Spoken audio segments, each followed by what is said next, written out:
How's it going, guys? My name is Ted, and if we take a trip down memory lane, back in February I made an episode on the world's biggest phone as of February 2013.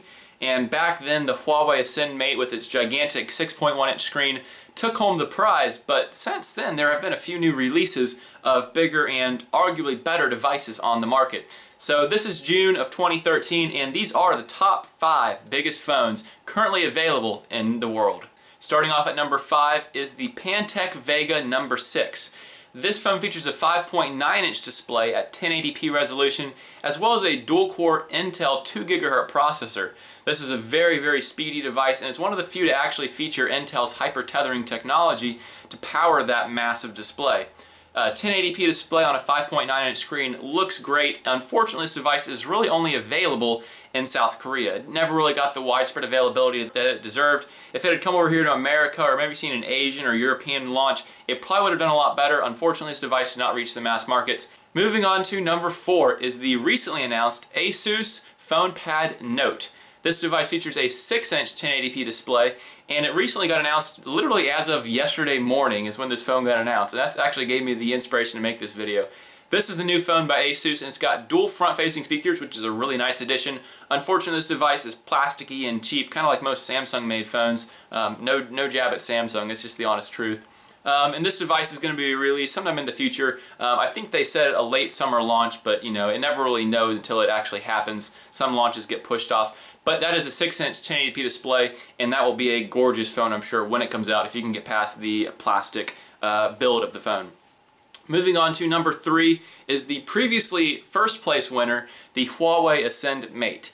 Like I said before, this phone comes with a 6.1-inch display, unfortunately only at 720p resolution, but this phone is a monster. I mean, it's got a huge screen, and it actually, back when it got released back in February, it had the largest screen to body ratio at 74% of the whole front of the phone being its screen, which is actually pretty crazy. It had very small bezels for its time on the top and the bottom, and it saved some room by having on-screen navigational keys, which I really like those soft buttons on the screen. I think those are really neat as opposed to the capacitive buttons.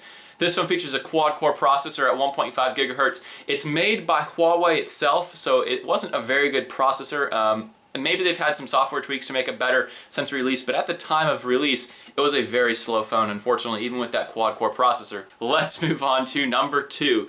Number 2 on the list is the not very popular, but I bet it will be popular, Samsung Galaxy Mega 6.3.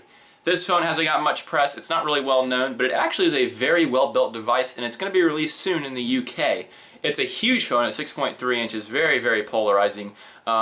It's massive. 6.3 inches puts the Galaxy Note 2 to shame. And that's a very large screen at a very low resolution of 720p. You're going to start noticing pixels, I think, at 6.3 inches at only 720p resolution. It does come with some pretty decent internals, though. You've got 16 gigs of internal memory. It's only 8mm thick, which is pretty incredible. And it's got very small bezels, very similar to the Galaxy S4. So it actually kind of minimizes the actual real estate of the phone. I think that's kind of nice with such a big screen. You kind of want those small bezels and small exterior. That way you've got a more manageable device in your hand. Moving on to number 1, the biggest phone that's not actually a tablet but kind of is a tablet, is the AsusfonePad 7.0. The AsusfonePad 7.0 is actually a very interesting device. Asus is always big into their like convertible type devices. They've done the pad phones in the past, but this one is actually a tablet that is meant to be, its full focus is on the phone with the 7-inch screen. The commercial, I'll throw a little commercial for it over here. It's basically for the guy who has a business, wants to have his tablet with him at all points in time, but also wants to be able to have that all-in-one device that can take phone calls if need be. But the biggest focus here is on the phone feature on this big tablet-sized screen. Unfortunately, this only comes in at a 720p resolution, which is 1280 by 720.